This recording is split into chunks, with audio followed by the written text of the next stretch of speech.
Pessoal, bom dia. Então, hoje, dia 20 de setembro, a gente está começando mais uma aula de projetos e instalações elétricas.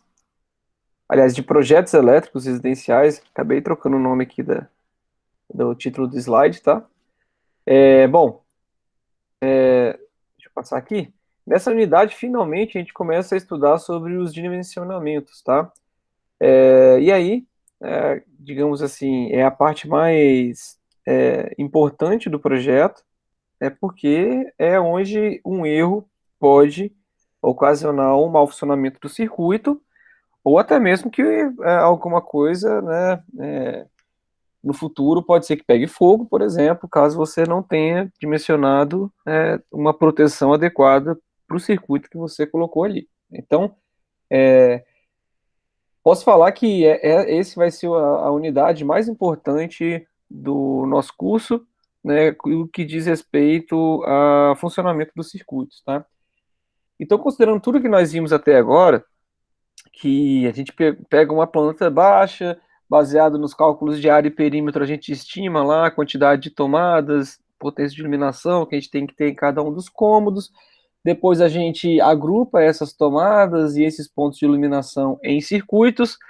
Aí a gente faz a instalação elétrica desses circuitos, que é o que a gente está vendo lá, instalações, ou seja, coloca os eletrodutos, passa lá fase, retorno, neutro, proteção. E aí agora a gente vem para a parte de dimensionamento, que é então determinar para cada fase, neutro, proteção e retorno que nós fizemos lá nas instalações, qual que deve ser a bitola dos cabos, ou seja, aqui eu vou usar o cabo de 1,5, aqui eu vou usar o cabo de 2,5 e assim por diante, né? E não só isso, né? Lá no meu quadro onde eu divido em circuitos, qual é o disjuntor que eu devo utilizar, né? A gente vai fazer proteção contra choque, né? Qual é o dispositivo que protege contra choque? Então, tudo isso vem vem agora para a gente fazer o dimensionamento, depois a proteção contra choques.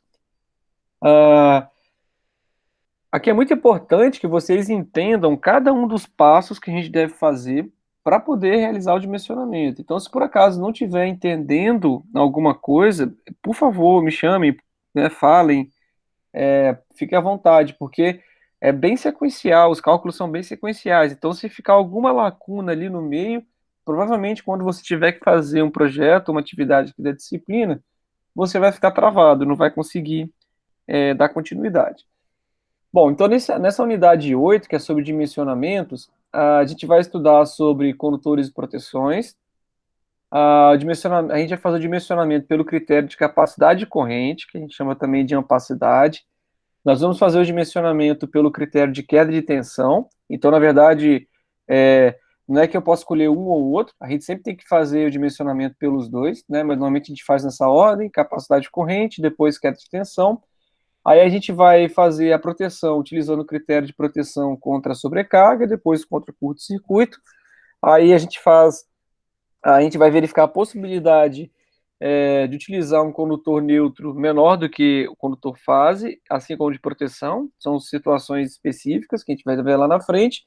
E aí no final a gente vai ver como é que a gente faz para dimensionar os eletrodutos, né? Ou seja, aqui tem que ser um eletroduto de 0,5 polegada, de 3/4 de 1 polegada, que vai ser basicamente baseado na quantidade de fios e na bitola dos fios que estão passando dentro dos eletrodutos. A gente não vê isso tudo na aula de hoje. A gente vai ficar algumas aulas estudando sobre dimensionamento, né? Então a gente começa hoje e a gente finaliza essa unidade só no próximo semestre, né? E aí é sempre importante vocês, né, tiver um tempinho, dar uma olhadinha no que a gente já estudou, para exatamente não ficar com nenhuma dúvida no meio do caminho. Bom, então a gente começa hoje com a parte de condutores e proteções e a gente vai ver um pouquinho também sobre dimensionamento pelo critério da capacidade de corrente. Ah, então, quando a gente fala lá no dimensionamento de condutores e das suas proteções, vão existir diversos fatores que são importantes e que vão influenciar nessas escolhas, tá?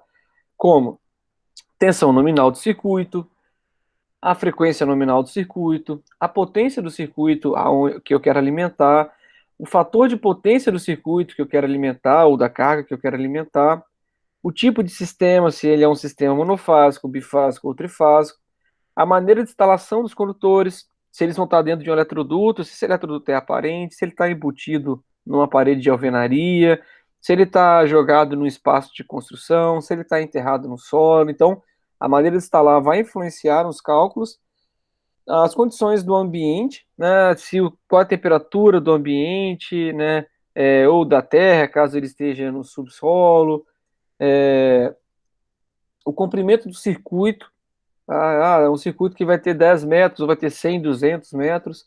E a corrente, né, claro, que vai estar circulando para alimentar as cargas daquele circuito. Então, como vocês podem observar, são diversos fatores que a gente vai analisar para poder chegar lá a um dimensionamento dos circuitos. Tá? Então, não vou dizer que é complicado, tá? Porque realmente não, vocês vão ver que não é efetivamente complicado, só que a gente tem que ser muito detalhista para conseguir atender a todos os critérios. Bom, então, o principal ator, digamos assim, dessa parte é o condutor, e aí a gente encontra diversos condutores diferentes no mercado, tá? Aí vou falar aqui um pouquinho sobre cada um deles, né? Começando pelos que a gente mais utiliza mesmo na instalação residencial, que é o condutor isolado, que a gente chama de fio ou cabo, né? Normalmente, assim, pelas pessoas que trabalham com esses materiais que comercializam, o pessoal costuma chamar de fio um condutor rígido, que é esse cara aqui da direita, né? Ou seja, ele é formado por um único fio de cobre mesmo, né? E aí ele é rígido, o que significa ele ser rígido? Ele faz curvas, porque o cobre ele é maleável, só que ele não é um fio molinho, né? Que você larga lá, que você dobra e ele retorna depois com o tempo para o formato original. Né? Esse cabo aqui, esse fio, se você dobrar, fizer um ângulo de 90 graus, ele fica em 90 graus. Antigamente, quando eu estudei instalações elétricas lá no ano de 2000, a gente tinha esse cara aqui como sendo dominante no mercado. Tava começando a aparecer esse outro tipo de fio, que o pessoal chama normalmente de cabo, né? Ele é formado por um encordoamento de vários fiozinhos menores, que é o que domina o mercado hoje. A desvantagem do fio, de um único fio rígido, igual quando eu comecei a estudar lá, era o que nós utilizávamos, é que por ele ser pouco maleável, existe uma dificuldade muito grande na hora de passar esses condutores por eletrodutos embutidos em alvenaria, que é a realidade da maior parte das casas aqui no nosso país, né? Então, por isso que, com o passar dos anos, com a disseminação do cabo por esse encordoamento de cabinhos mais finos, que o torna muito mais maleável, esse cara aqui foi caindo em desuso, né? Porque esse daqui era muito mais fácil de se trabalhar, era muito mais fácil para o eletricista instalar. Bom, e aí vão existir cabos um pouco mais tecnológicos, digamos assim, né? Como é o caso aqui da esquerda de um cabo unipolar, onde além do encordoamento de cobre e do isolante, nós temos uma capa protetora. Né? Então, essa capa protetora é uma capa de proteção mecânica. Possibilita, por exemplo, que esse cabo seja utilizado ah, sem estar abrigado dentro de um eletroduto. Vocês devem ter visto, o pessoal usa, claro, né? Não são todos assim, né? Mas o pessoal costuma utilizar muito para fazer as chamadas extensões, né? Que é quando a gente tem um cabo que ele fica exposto, e aí, por ele ter essa capa de proteção, né? Essa exposição dele fica menos frágil, né? Dado que você não vai conseguir estragar o isolante facilmente por conta da capa de proteção. Ele pode ser unipolar, igual o da esquerda, ou ele pode ser tripolar, como aqui o da direita, que além dos condutores, né, do isolante, né, de fita de identificação, né, como são mais de um condutor, precisa de saber quem é quem, né, nas duas pontas, então ele identifica por cor. Ele tem ainda um enchimento para garantir o afastamento fixo entre esses condutores que passam aqui dentro. Ele tem a capa de proteção, assim como tem o condutor unipolar, mas ele tem também uma blindagem de proteção, que é uma malha, né, de fios que passam ali, bem fininha, e que a gente pode aterrar nas extremidades desses cabos, garantindo a diminuição da interferência eletromagnética que esses cabos podem causar em alguns circuitos ou que outros circuitos podem causar nesses cabos, né? E também, né, caso alguma parte dessa capa de proteção seja rompida, né, se ele entrar em contato com algum ponto energizado, esse ponto ele vai ser diretamente aterrado pela blindagem. Nós temos o chamado cordão, né, esse também é muito utilizado em extensões, né, eles são apenas condutores isolados, eles não têm aquela capa de proteção, né, e eles podem ser paralelos, como o da direita aqui, ou eles podem ser torcidos, como o da esquerda, né. A desvantagem, digamos assim, de utilizar o cordão ao invés de utilizar um cabo desse daqui, né, opa, um cabo unipolar ou monopolar em uma instalação externa, né, como numa extensão, por exemplo, é que aquele cabo lá ele tem uma proteção extra, né, para dar mais resistência mecânica para aquele trecho de cabo que está exposto ali. Nós temos a chamada cordoalha, né, que é um conjunto de fios metálicos, assim como tem lá dentro dos cabos, né, entretanto, ele é exposto, ele não tem uma capa isolante no seu entorno. E ele vai ser muito utilizado para poder fazer aterramento, como essas cordoalhas aqui da direita, aqui do meio, ou para fazer instalações aéreas, como esse cabo de alumínio aqui da esquerda, que é muito utilizado pela IDP,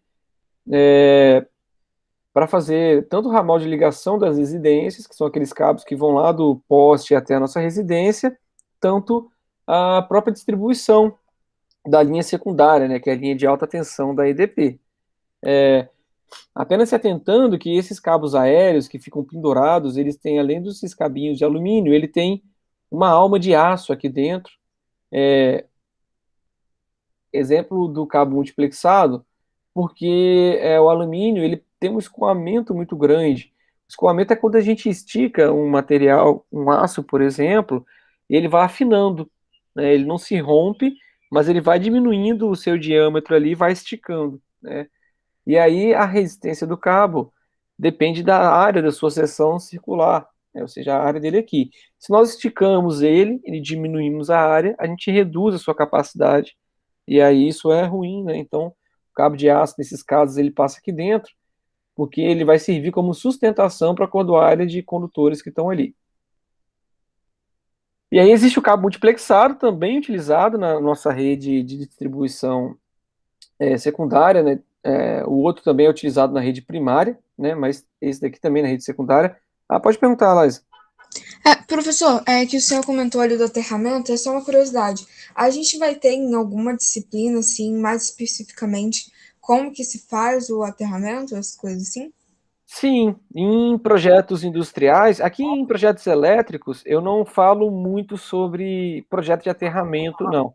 Porque numa residência, o aterramento ele é mais simples, é uma haste de terra, normalmente resolve o problema.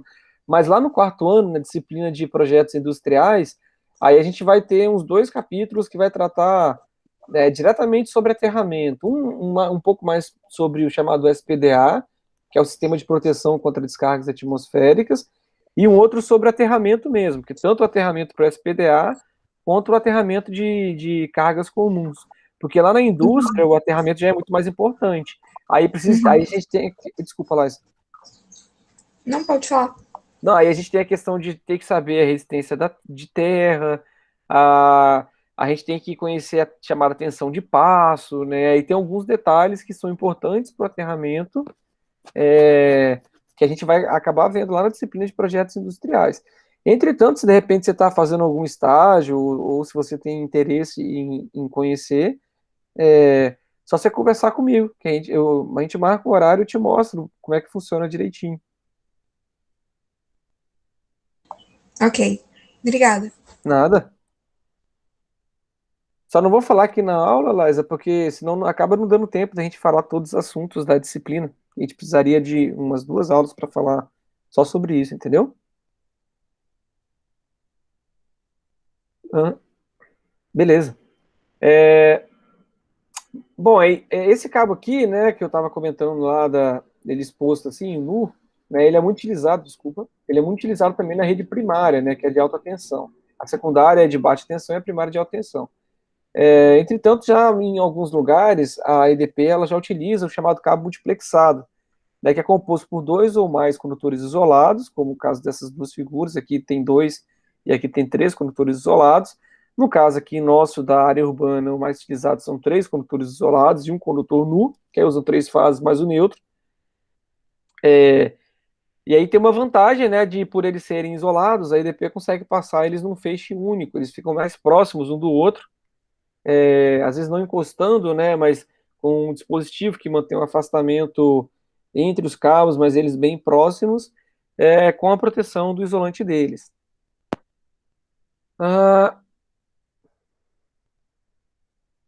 Ah, ok. Né, a gente tem o cabo multiplexado com o condutor de sustentação, então esse cabo aqui ele não é de sustentação, nesse daqui ele é de sustentação, né? A gente chama de cabo pré-reunido, né? Então a gente tem a vantagem de, nas extremidades, por exemplo, né, como os cabos que atravessam as ruas, nós podemos fixar esse cabo, né, de proteção, que é utilizado como neutro, de sustentação, que é utilizado como neutro também, nos pontos de ancoragem, que nesse caso aqui está sendo representado, está sendo utilizado como esse isolador aqui. Então a gente fixa o neutro no isolador de um lado, no poste do outro, e aí ele funciona como neutro e também como sustentação. Aí esse cara que funciona como neutro aqui, né, ele não vai ser todo de alumínio, ele vai ter um fiozinho lá no meio que vai ser um cabo de aço, né, por isso que ele é utilizado como sustentação. Bom, aí vão existir algumas classificações que a gente utiliza para separar os tipos diferentes de condutores, né? Além desses formatos, né? De ser cordoalha, não ser cordoalha, fio rígido e tudo mais, a gente ainda tem algumas características, e aí essas vão ser características elétricas importantes para a gente separar eles, começando por material, que é utilizado na isolação. Basicamente, o que nós temos para instalações elétricas disponível o polímero termoplástico, que é o PVC, que são os condutores mais utilizados por serem mais baratos. Entretanto, são aqueles que suportam temperaturas menores, né, ou seja, eles normalmente têm uma capacidade de condução de corrente menor do que quando comparados com os polímeros termofixos, que é o caso do XLPE e do EPR. Faltou um Rzinho aqui, tá? A gente pode classificá-los contra nível de tensão. O que a gente utiliza em instalações residenciais, eles vão ser cabos de baixa tensão, ou seja, com a tensão menor do que 1 kV para corrente alternada. Os cabos utilizados em circuitos de média tensão, eles vão estar com tensões entre 1 kV e 35 kV, né, já são cabos mais caros. E a gente tem cabos de alta tensão, né, para tensões acima de 35 kV. E aí esses são mais caros ainda, né? Opa, desculpa. Bom, a gente classifica também, por fim, né, em relação à bitola da seção transversal, né, ou a bitola da seção transversal, ou apenas a seção transversal, que é o diâmetro, a área, perdão, desse cabo que vai ser em função do diâmetro dele, né, e aí quando a gente fala da seção transversal, a gente exclui aquela capa isolante, é só do cobre que tem lá dentro, né. Aqui no país a gente utiliza a série métrica internacional, que é o IEC, que dá a medida em milímetros quadrados, tá? Os valores eles são padronizados, né, os valores de bitola, né, então a gente vai encontrar cabos de 0,5, 0,75, 1,5, 2,5, 4, 6, né, todos esses que tem na lista aqui e nas tabelas que nós vamos constar dos fabricantes, em milímetros quadrados. Entretanto, a gente vai ver que cabos de bitola menor que 1,5 em uma instalação residencial, eles só são permitidos para usos muito específicos. Na instalação residencial, nós vamos utilizar minimamente o cabo de 1,5 quando a gente tiver circuitos puramente de iluminação e no mínimo cabos de 2,5 quando nós tivermos circuitos de tomadas. Quando eu falo mínimo, é porque dependendo da carga que nós tivermos ali, do comprimento do circuito, nós vamos ter, podemos ter para iluminação cabos de 2,5, de 4 milímetros, e assim para tomada podemos ter 2,5, 4, 10, 16, 25 milímetros, dependendo da carga que nós queremos alimentar. Assim, e nós também podemos ter uma classificação deles em relação ao comportamento em condições de fogo e incêndio.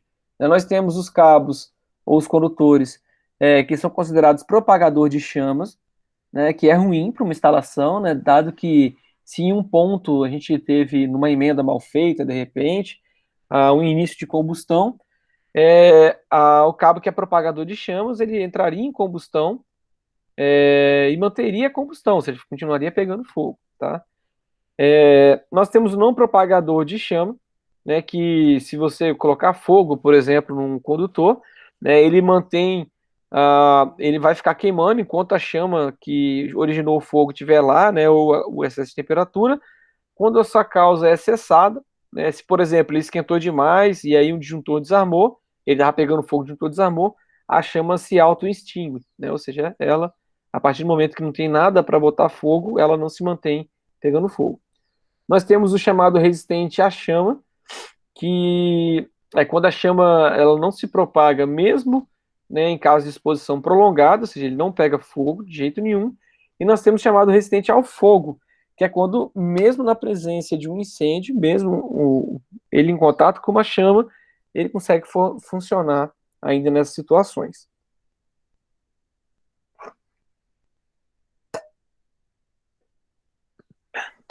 Aí nós temos, então, os critérios para poder fazer a seleção dos condutores ideais, ou melhor dizendo, dos condutores mínimos para cada circuito do nosso projeto, né? Aí o primeiro critério que a gente vai observar é a capacidade corrente, que eu falei lá na frente, que a gente chama também de ampacidade. É quando a gente verifica o limite de temperatura dos cabos em função da corrente elétrica. Ou seja, baseado na temperatura do PVC, que é 70 graus, como temperatura de trabalho, a gente vai escolher o condutor, né, que vai ter no máximo essa temperatura de trabalho para aquele circuito que nós queremos alimentar.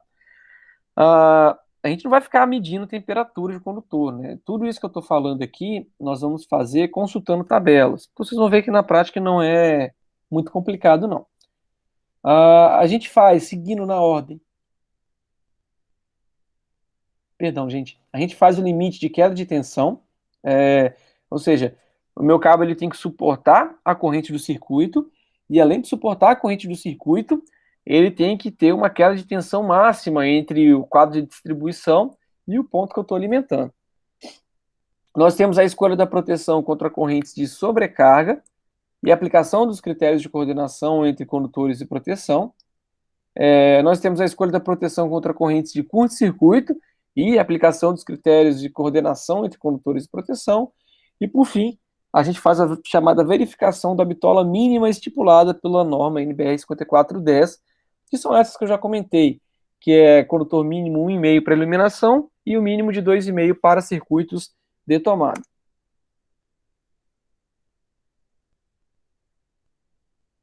Bom, então a gente começa hoje a fazer o dimensionamento pelo critério da capacidade de corrente.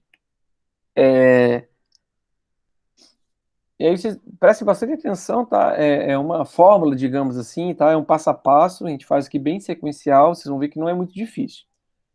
Ah, esses cálculos aqui, né, nós fazemos eles para os condutores fases, tá?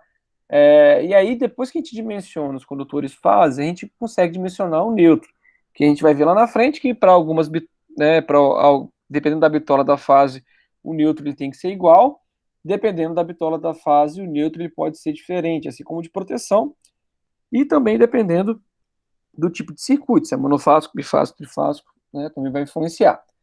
Todos os cálculos que nós vamos fazer e as consultas tabelas, né, conforme eu disse, elas trabalham com a temperatura máxima de operação do condutor. Então, o cloreto de polivinila, que é o de PVC, ele tem uma temperatura máxima de serviço contínuo de 70 graus Celsius, uma temperatura limite de sobrecarga de 100 graus Celsius e uma temperatura limite de curto-circuito do condutor de 160 graus. Tá? O curto-circuito, ele deve acontecer, o disjuntor, ele deve trabalhar rapidamente, né? Ou seja, para não permitir com que ele fique nessa temperatura por um período longo. O disjuntor também deve proteger contra a sobrecarga, então ele deve garantir que o condutor não fique, né, nessa temperatura de 70 graus por um período muito longo, e, né, nessa temperatura de 70 graus é um funcionamento normal para o condutor de PVC, e aí o meu disjuntor ele não deve funcionar.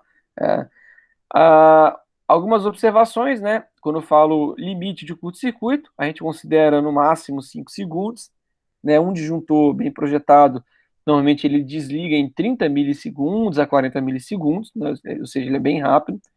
Ah, o regime de sobrecarga, ele é estabelecido para um regime não superior a 100 horas em 12 meses consecutivos, né? Ou seja, ah, se todo dia você coloca aquele condutor, né, 100 graus, ou seja, sobrecarga por 2 horas, né, aí você tem que calcular 30 dias no mês, dariam 60 horas por mês, vezes 12, né, ultrapassaria as 100 horas. Então, né, não é o recomendável, a gente vai ver lá na frente como é que a gente pode, que isso influencia na escolha do disjuntor, por exemplo. E também ele não pode ter não pode ter essa sobrecarga por mais de 500 horas na sua vida útil, tá? Ou seja, esse condutor vai ficar 20 anos lá instalados, porque essa sobretemperatura ela vai influenciar diretamente no isolante do cabo, né? Quando a gente esquenta demais, esse isolante ele vai ressecando, vai perdendo suas propriedades e aí esse condutor ele deve ser substituído. Aí nós temos outros dois que eu comentei lá na frente, que eles eram um pouquinho mais caros, mas que também são utilizados, que é o condutor EPR, que é o borracha de etileno propileno, e o XLPE, que é o de polietileno reticulado. Né? Ambos têm mesmas características ali, ou seja, temperatura de trabalho um pouco maior, de 90 graus, temperatura limite também maior, de 130 graus, e para curto-circuito de 250 graus. Tá? Bom, dito isso, né, o critério de capacidade de condução de corrente, que é o que a gente vai começar a ver agora, tá, para descobrir, né, esse critério, a gente calcula uma corrente chamada de corrente IZ, tá? Que é a corrente que leva o condutor até uma temperatura de equilíbrio térmico, né, que deve ser igual à temperatura máxima para o serviço contínuo, que no caso do PVC é de 70 graus. Ou seja, nós vamos calcular uma corrente, né, e vamos verificar pela corrente IZ dos condutores disponíveis, né, que a gente vai ver por uma tabela, se qual é o condutor, né, que tem a capacidade de suportar aquela corrente que nós calculamos sem atingir, sem ultrapassar o limite de temperatura.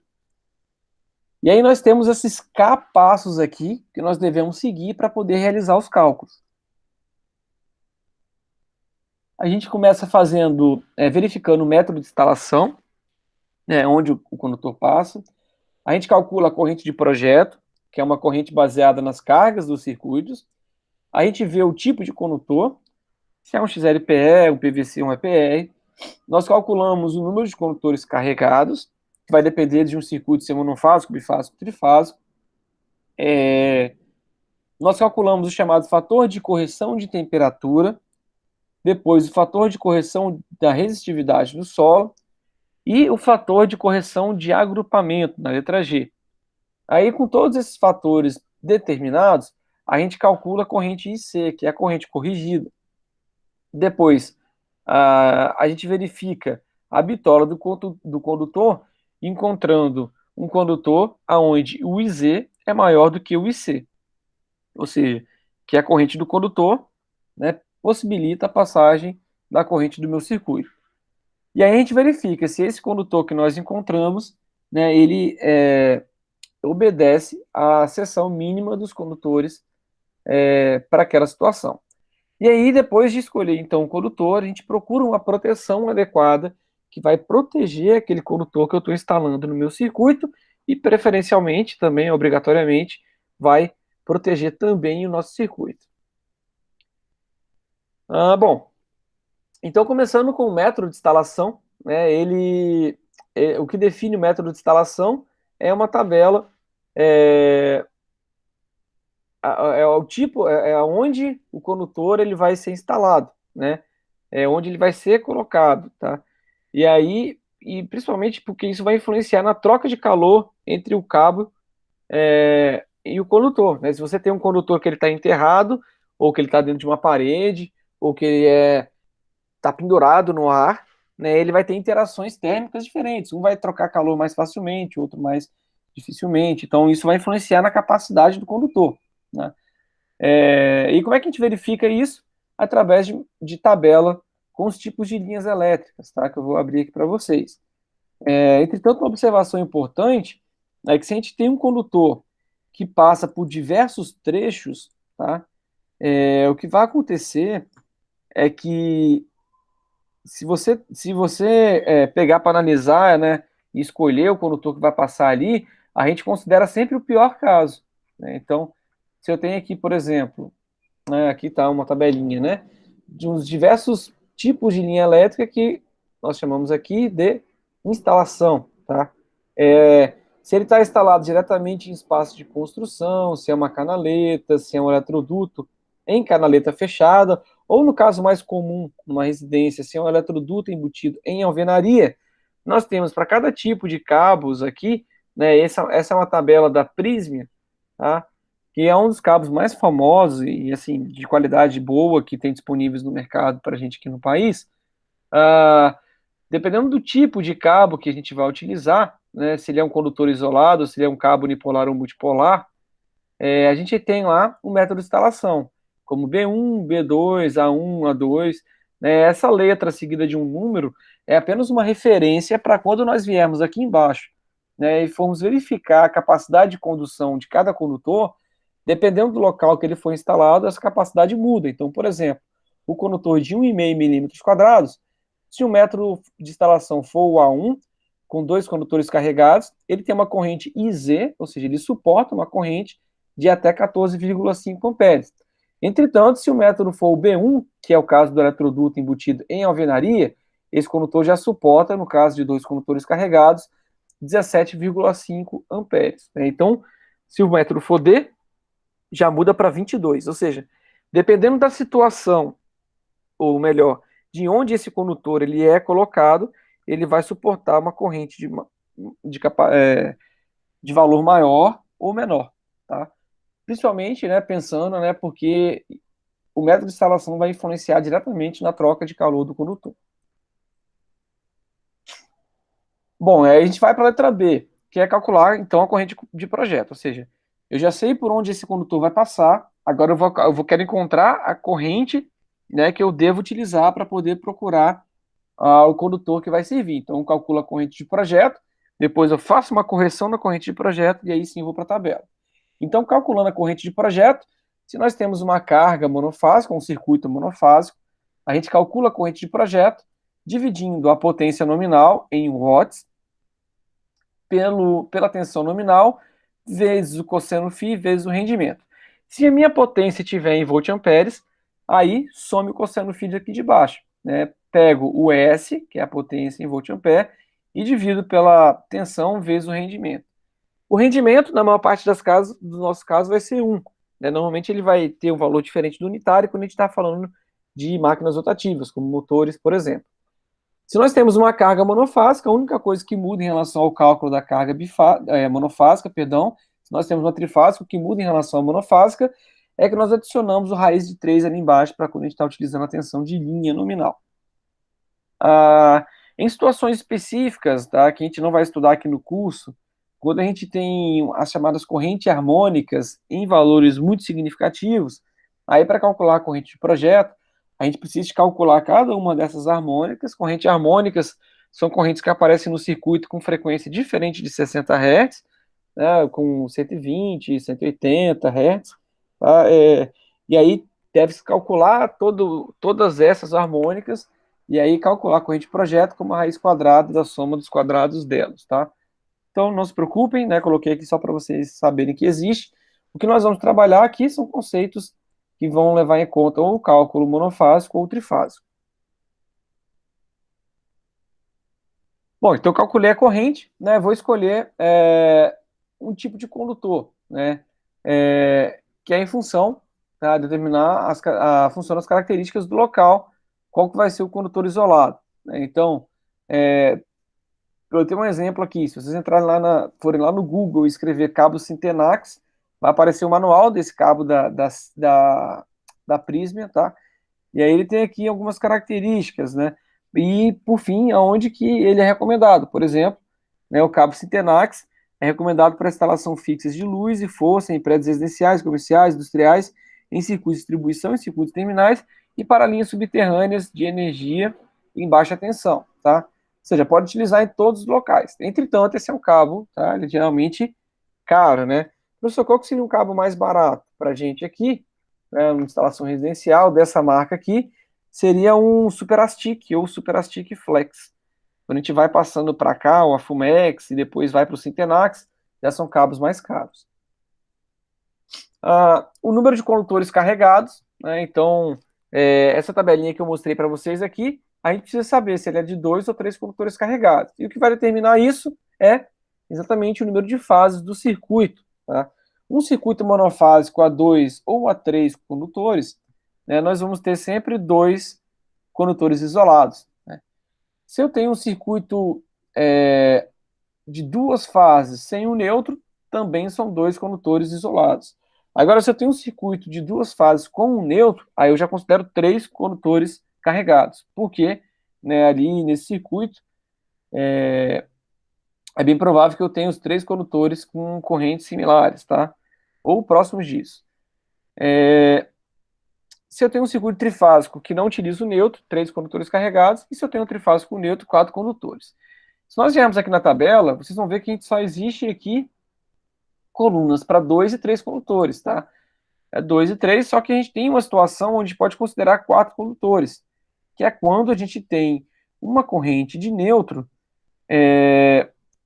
muito elevada, né? O circuito é trifásico, mas às vezes esse circuito trifásico está alimentando cargas monofásicas.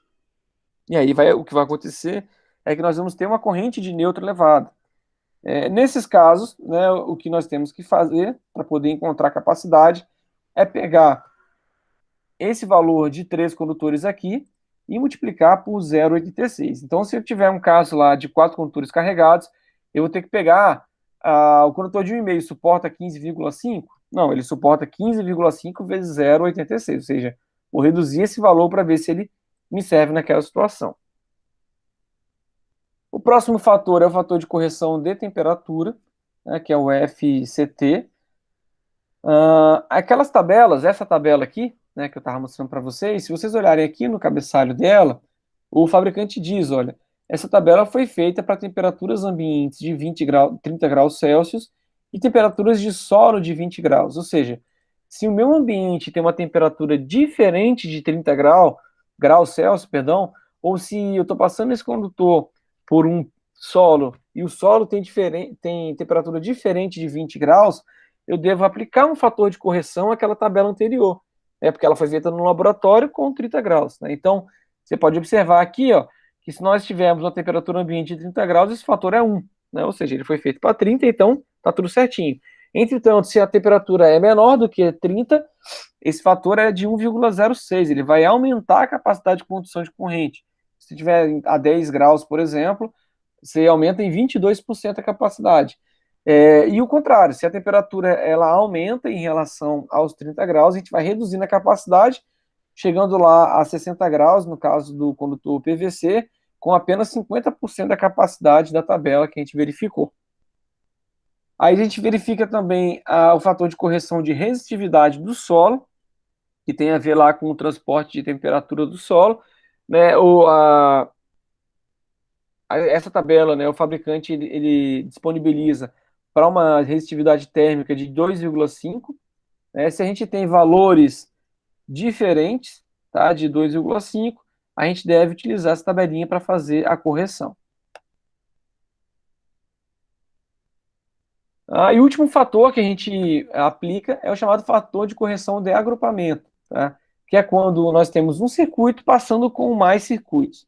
E agora aqui que vocês vão perceber aquilo que eu havia comentado em aulas passadas, quando vocês estavam distribuindo os eletrodutos, né, no trabalho 2, falando isso eu corrigi, eu só não coloquei as notas, tá, pessoal? Não deu tempo, hoje à tarde eu coloco lá. Quando vocês passavam os eletrodutos entre as cargas e ligavam as cargas com o quadro de distribuição, eu comentei lá, pessoal, não se preocupa aqui quantos eletrodutos tem que passar, como é que vai ser.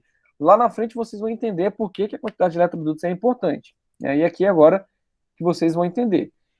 Quando eu passo, por exemplo, um eletroduto único, né, ligando um ponto de luz né, e por aquele eletroduto passam outros 5 circuitos, por exemplo, o que nós vamos ter para aquele eletroduto ali, né, se eu tenho agrupado ali 6 circuitos, né, o que acontece é que esse fator de correção de agrupamento ele vai ser de 0,57, ou seja, a gente vai reduzir a capacidade do fio em condição de corrente de quase 50% pelo fato dele estar agrupado com outros circuitos, né?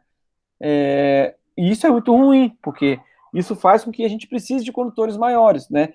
E ele vai ser aplicado para todos os circuitos que passam ali. Então, de repente, onde você usava o cabo de 1,5 vai ter que mudar para 2,5, onde mudava de 2,5 vai ter que, onde usava de 2,5 vai ter que mudar para 4, e assim por seguinte, por sequência. Né? E isso traz um custo muito alto, né? Aumentar a bitola do cabo é um custo muito alto, porque o cabo de bitola maior ele é muito mais caro, né? E também quando a gente aumenta a bitola do cabo, vocês vão ver lá no final desse capítulo que a gente vai precisar de aumentar, que pode ser que nós precisemos de aumentar também o diâmetro do eletroduto, ou seja, tudo começa a ficar muito mais caro. Então, quando nós formos escolher, né, os eletrodutos, a gente deve pensar agora também no agrupamento. Ah, professor, então vou colocar eletrodutos de maneira que eu não precise de agrupar nenhum circuito. Também não é uma solução muito inteligente, porque vai ficar muito eletroduto, né, e às vezes agrupar em 2 ou 3 ou até mesmo 4 pode ser que não vai influenciar na bitola do condutor. Como é que eu sei que vai influenciar, professor? Testando. Você calcula, né? E se fosse agrupado com 4? Aí você olha para os 4 circuitos e vê se vai mudar a bitola de algum deles. Ah, não mudou. Ok, então não tem problema. Então, ou seja, igual eu comentei, não é difícil, né? Mas é muito trabalhoso. Essa é uma fase do projeto muito trabalhosa. Então agora a gente calcula, a gente consegue calcular a corrente corrigida. Então a gente calculou a corrente de projeto, né, que é aquela que é a potência dividido pela tensão vezes cosseno φ e o rendimento, né, no caso a potência em watts. Aí agora a gente pega essa potência do projeto que nós calculamos e calcularemos com ela agora a corrente corrigida, que é basicamente dividir a corrente do projeto pelos 3 fatores que a gente acabou de conferir, que é o fator de correção de temperatura, o fator de correção de agrupamento e o fator de correção de resistividade do solo. Dividindo, né, vou encontrar então a corrente corrigida, né?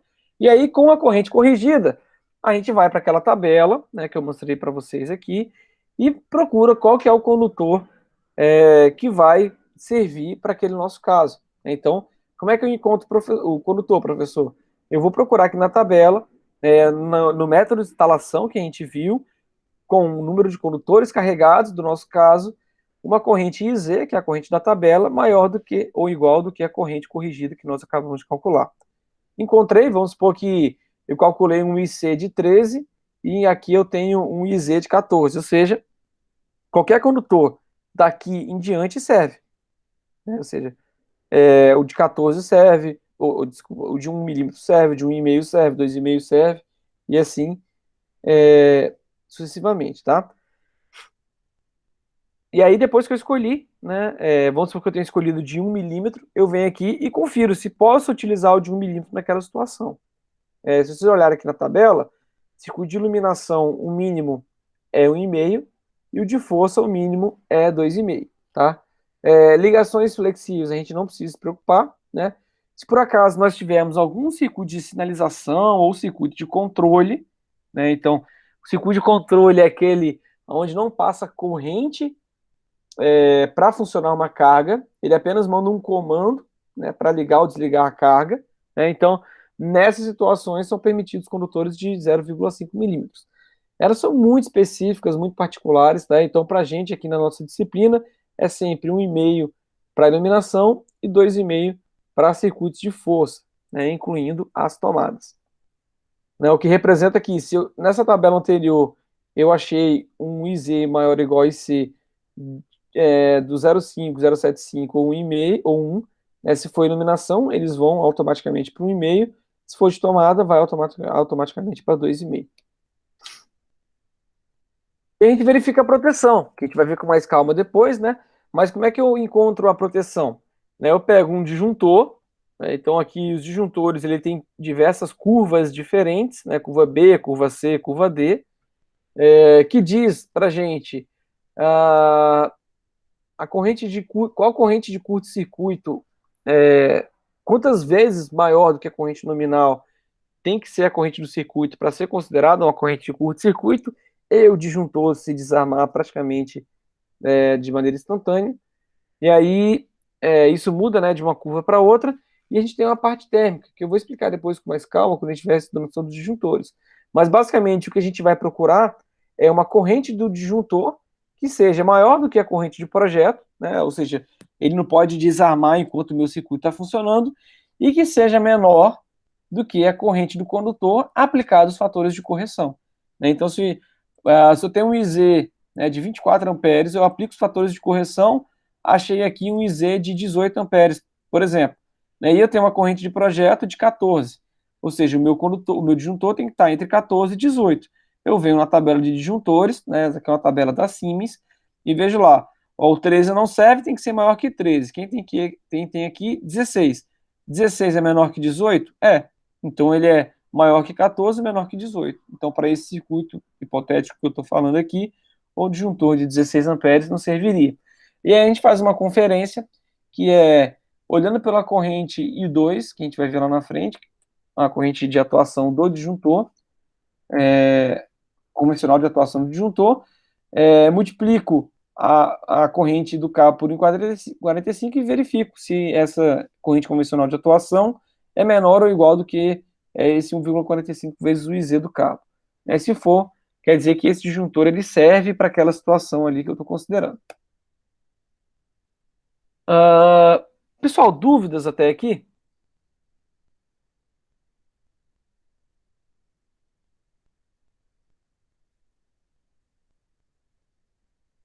Beleza. Como vocês também estão fazendo o outro trabalho, né? Então, para não tomar tempo demais da semana de vocês, a gente para aqui na aula de hoje, no exemplo, que a gente vai resolver na semana que vem, né? E vocês, para dar um tempinho aí para vocês poderem fazer o nosso trabalho da disciplina. Bom, se ninguém tem nenhuma dúvida, pessoal, então eu vou finalizar aqui a nossa aula de hoje. E aí, na semana que vem, a gente continua aqui a partir do exemplo. Muito obrigado, pessoal. Desculpa. Beleza, Pedro. Eu vou só finalizar aqui o vídeo para o pessoal que está assistindo. E aí eu já converso com as dúvidas que vocês estão perguntando aqui, tá? Então, deixa eu só finalizar aqui, pessoal. Muito obrigado por vocês terem ficado até agora. Um abraço e até semana que vem.